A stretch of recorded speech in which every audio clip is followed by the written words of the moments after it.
मध्य प्रदेश को यादव ही सीएम मिला है, तो ऐसे में हर बात का कहीं ना कहीं मायने होते हैं, हर बात का कहीं ना कहीं असर देखने को मिलता है। कहीं कमलनाथ ने जो बात कही वो Yadav vote bank, OBC vote bank को कहीं नागवार तो नहीं गुजरे, कहीं उसकी वजह से कांग्रेस पार्टी की जो यहाँ पर हार तो नहीं हो गई। तो देखिए, जो पॉलिटिकल पार्टियाँ होती हैं हर चीज़ का एनालिसिस करती हैं, और यही बात है कि जहाँ तक मुझे लगता है कि कमलनाथ को बदल दिया गया। सबसे बड़ी बात कि आप ये लोग तय करिए कि आपको साथ रहना या नहीं रहना है, क्योंकि 28-29 दल अलग अलग विचारधाराओं के, अलग अलग राज्यों के, क्या एक साथ चल पाएंगे, क्या एक साथ जो मोह है पदों का, क्या वो त्याग कर एक साथ बैठ पाएंगे, ये सबसे बड़ा सवाल है। क्योंकि सीटों में से कितनी वो कांग्रेस पार्टी को देते हुए नजर आते हैं, क्योंकि कांग्रेस पार्टी का प्रदर्शन आप देख रहे हैं, चाहे विधानसभा हो या 2019 का जो आम चुनाव हो, कोई खास नहीं रहा। तो ऐसे में बड़ी जो कह सकते हैं कि भूमिका में अखिलेश यादव ही इंडी गठबंधन में यूपी में नजर आने वाले हैं। अब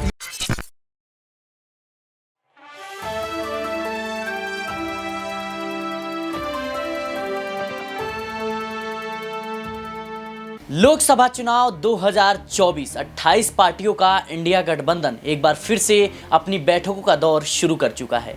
अब इसी बीच अटकलें लगाई जा रही हैं कि अगर इंडिया गठबंधन से अगर 2024 के चुनाव में जीतती है तो पीएम की दावेदारी में सबसे आगे कौन होगा, और जो इंडिया गठबंधन की बैठक हुई है उसमें किस तरीके से सीट शेयरिंग को लेकर बात बनी, और क्या अखिलेश और कांग्रेस के बीच जो विवाद था वो थमता हुआ नजर आएगा, क्या विधानसभा चुनाव के हार के बाद कांग्रेस की जो व्यवहार है उसमें नरमी देखी जाएगी, इन तमाम पहलुओं पर हम आज बात करेंगे। नमस्कार, मैं सिराज आपके साथ। नमस्कार, आप देख रहे हैं नेक्स्ट 9 पॉलिटिकल बाइट। तो जिस तरीके से इंडिया गठबंधन जो है बनी 28 पार्टियों की मिलाकर 28 पार्टियों को मिलाकर इंडिया गठबंधन बना, उसके बाद से ही यह दौर शुरू हो गया कि क्या इंडिया गठबंधन बीजेपी यानी केंद्र में बैठी सत्ताधारी पार्टी को चुनौती दे पाएगी, क्या मोदी शाह की उस रणनीति को चुनौती दे पाएगी, क्या बीजेपी को हराने में सफल हो पाएगी। इन तमाम सवालों के जवाब देने के लिए आज हमारे साथ हमारे सहयोगी अमन सर मौजूद हैं। अमन सर, आज आपका बहुत बहुत स्वागत है। धन्यवाद जी। देखिए, जिस तरीके से अभी इंडिया अलायंस 28 पार्टियों को मिलाकर बनी और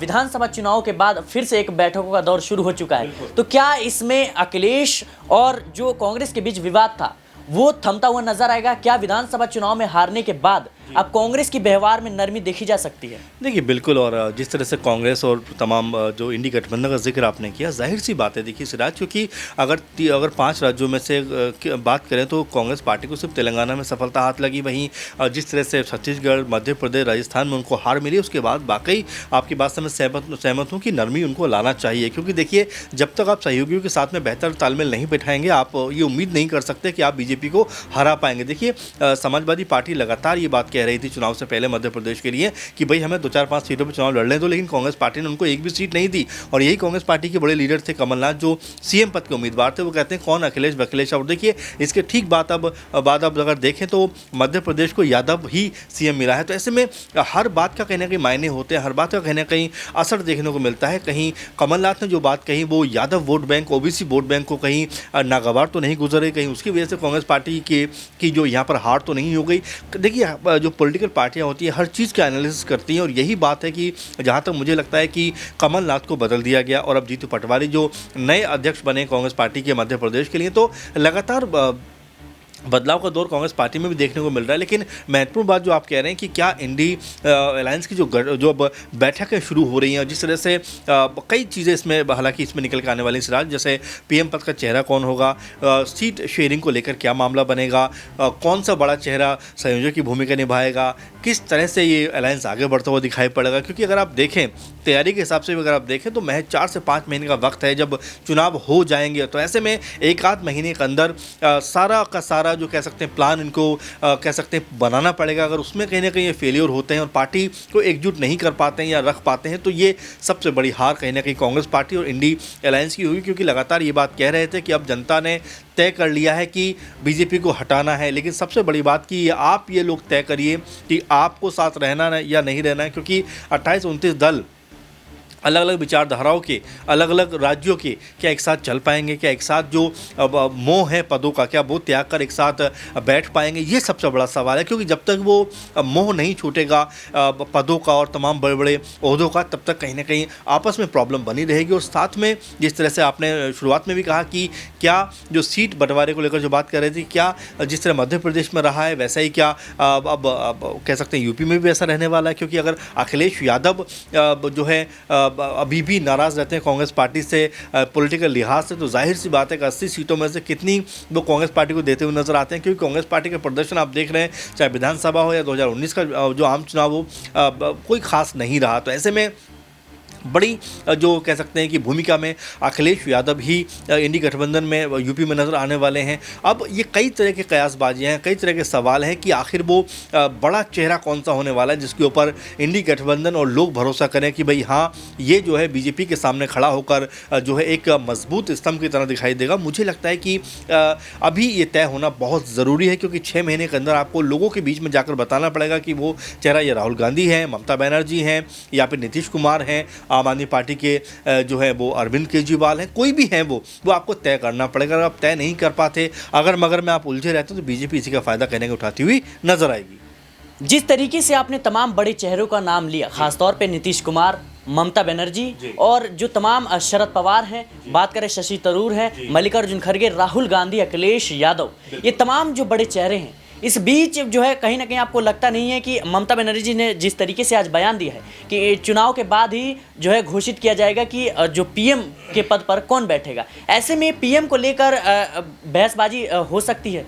जाहिर बात है, और होगी ही, आप तय मान के चलिए। क्योंकि अभी अगर लालू का आपके हिसाब से सबसे आगे कौन होना चाहिए? देखिए, पहली बात तो मैं ही सोचता हूँ कि जिस तरह लालू यादव ने कहा है कि जहाँ पर जो पार्टी स्ट्रॉन्ग है जिस भी राज्य में, उसको ड्राइविंग सीट पे होना चाहिए। इसका मतलब साफ साफ है कि जिन 3-4 राज्यों में कांग्रेस पार्टी स्ट्रॉन्ग है वो वहाँ पर काम करे, बाकी बिहार में अगर आरजेडी स्ट्रॉन्ग है तो वो वहाँ पर काम करे, दिल्ली और पंजाब में अगर आम आदमी पार्टी स्ट्रॉन्ग है तो वो काम करे। इसके अलावा अगर मध्य प्रदेश, जो तमाम और भी राज्य हैं, जैसे साउथ तमिलनाडु की बात करें, तो वहाँ पर जो पार्टी है सत्ता में, वो पार्टी कहीं ना कहीं जो है ड्राइविंग सीट पर नजर आए। तो ऐसे कई तरह की पार्टियां हैं जो अपने अपने क्षेत्रों में बेहतर प्रदर्शन करती हुई नजर आए और बेहतर प्रदर्शन करें। और इससे ये भी जाहिर होता है सिराज की कहीं ना कहीं जो कह सकते हैं क्षेत्रीय दल हैं या जो राज्य स्तर पर जो पार्टियां हैं, वो अपना जो कह सकते हैं कद है वो ज़रा भी कम करना नहीं चाहते। और यही वजह है कि वो ये बात कह रहे हैं कि अभी जो है सबके ऊपर दबाव बनाने का जो प्रोसेस कांग्रेस पार्टी का नज़र आ रहा था, उससे कहीं ना कहीं जो उससे बचें। क्योंकि कांग्रेस पार्टी ने जिस तरह से तीनों राज्यों में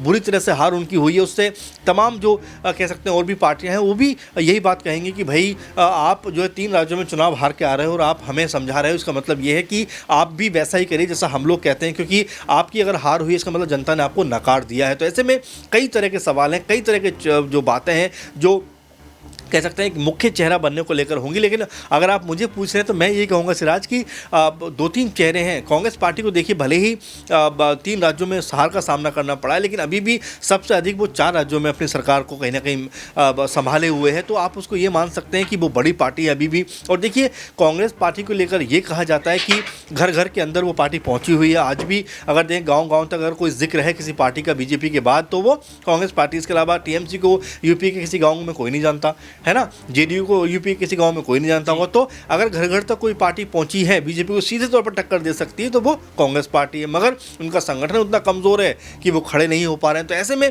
राहुल गांधी क्या एक बड़ा चेहरा हो सकते हैं अगर सबकी सहमति से, क्योंकि राहुल गांधी के नाम पर ये तीनों राज्यों में कांग्रेस पार्टी हारी है। तो क्या जो गठबंधन है उनके नाम पर रिस्क लेने को तैयार होगा? दूसरा बड़ा चेहरा ममता बनर्जी मेरे ख्याल से, क्योंकि जिस तरह मुखर वो रहती हैं और उनका दमदार कह सकते हैं प्रेजेंटेशन होता है, तो वो भी एक बड़ा और कह सकते हैं मजबूत चेहरा हो सकती हैं। नीतीश कुमार बिहार को रिप्रेजेंट करते हुए नजर आ रहे हैं। तो ऐसे में 2-3 चेहरे हैं जिनके इर्द गिर्द चीज़ें बुनी जा सकती हैं। शरद पवार का नाम भी आप इसमें जोड़ सकते हैं, क्योंकि वो भी एनसीपी का एक बड़ा चेहरा तो है ही, महाराष्ट्र का भी एक बड़ा चेहरा माने जाते हैं और उनको भी एक बड़ी भूमिका मिलने की लगातार संभावना जताई जा रही है। हालांकि वो पीएम पद के लिए तो नहीं, लेकिन संयोजक की भूमिका में नजर आ सकते हैं। तो ये 2-3 चेहरे हैं जिनके ऊपर ज़रूर मंथन होगा। लेकिन मुझे ऐसा लगता है सिराज की किसी एक नाम के ऊपर कहीं ना कहीं जो इंडी गठबंधन है, इंडिया गठबंधन है, इसको एकजुट होना पड़ेगा। अगर ये किसी एक नाम पर नहीं आ पाए तो इसका मतलब ये है कि जो भानुमति का कुनबे की बात करते हैं कि जोड़ तो लिया आपने लेकिन उसका कोई असरदार परिणाम सामने नहीं आएगा। अगर ऐसा होता है तो सारी की सारी रणनीति कांग्रेस पार्टी की धरी रह जाएगी। जी बिल्कुल, जिस तरीके से कहीं न कहीं एक मैं आखिरी सवाल आपसे पूछना चाहूँगा कि बीजेपी लगातार धारा 370 पर राजनीति करती रही और सुप्रीम कोर्ट का फैसला उनके हक में आया और उसके बाद जो है राम मंदिर का मुद्दा, उसके बाद जिस तरीके से जातिगत जनगणना को भेदने का कहीं न कहीं प्रयास किया, तीनों राज्यों के मुख्यमंत्री पर अगर नजर डालें, तो आपको क्या लगता है कि अब विपक्ष के बाद वह कौन सा मुद्दा है जिससे वो जनता के बीच एक करिश्मा कर पाएगी, और क्या मोदी शाह की चुनौती के आगे, इन तमाम मुद्दों के आगे कांग्रेस या इंडिया गठबंधन टिक पाएगी? देखिए बिल्कुल, और बेरोजगारी मुद्दा बड़ा है, महंगाई का मुद्दा बड़ा है, जिससे संसद में चूक हुई उसके मुद्दे बड़े। देखिए मुद्दों की लेकिन कमी, ये मुद्दे तो अभी उठे थे विधानसभा चुनाव में। वही मैं कह रहा हूँ कि मुद्दों की कमी नहीं है। मुद्दों को आप लोगों के पास तक लेके कैसे जाते हैं? देखिए अगर हम मुद्दों की बात करें तो चाहे गरीब हो या अमीर हो या छोटा हो या बड़ा हो, जाति धर्म में आप बांट दीजिए, लेकिन सिलेंडर अगर उसको 1000 प्लस का मिलना है तो मिलना है, चाहे वो हिंदू या मुस्लिम हो। तो मुद्दों की कमी नहीं है। बेरोजगारी के मामले में हम लगातार देख रहे हैं कि किस तरह से परेशानियां बढ़ती चली जा रही हैं, और ये मुद्दे हैं, उसको बनाना पड़ेगा। देखिए अगर आपको लोगों तक पहुंचना है, जो ज़रूरत लोगों की है उसको ध्यान में रखते हुए अगर मुद्दे बनाते हैं, लोगों को कम्युनिकेट कर पाते हैं, तो बीजेपी के लिए मुश्किल बात हो सकती है। जैसा मैंने अभी एक और प्रोग्राम में कहा कि देखिए ठीक है, अगर कांग्रेस पार्टी 3 राज्यों में हार भी गई, लेकिन अगर वोट परसेंटेज आप देखेंगे तो बीजेपी को जहां 4 करोड़ 80 लाख वोट मिले हैं, तो कांग्रेस पार्टी को 4 करोड़ 90 लाख वोट मिले। तो इसका मतलब ये नहीं कांग्रेस पार्टी एकदम से डाउन हो गई, कमज़ोर हो गई, लोगों ने बिल्कुल नकार दिया। यानी कि कांग्रेस पार्टी की भी जो वोट है, प्रतिशत है, वो मायने रखता है। और ऐसे में अगर वो कुछ एक मुद्दे अगर वो कह सकते हैं अगर लोगों के पास लेके जा पाए, तो बीजेपी के लिए मुश्किलें खड़ी कर सकते हैं। लेकिन उससे पहली बात यह है कि आपस में ही तालमेल बेहतर करना पड़ेगा। अगर आपस में तालमेल बेहतर नहीं हुआ तो फिर वही ढाक के 3 पात वाली स्थिति हो जाएगी, जैसा मध्य प्रदेश, राजस्थान और हमने छत्तीसगढ़ चुनाव में देखा कि वहां तीनों ही जगह जो महत्वपूर्ण राज्य थे, कांग्रेस पार्टी को हार का सामना करना पड़ा। जी बिल्कुल, जिस तरीके से आपने जाना और आपने सुना कि इंडिया गठबंधन के सामने बहुत बड़ी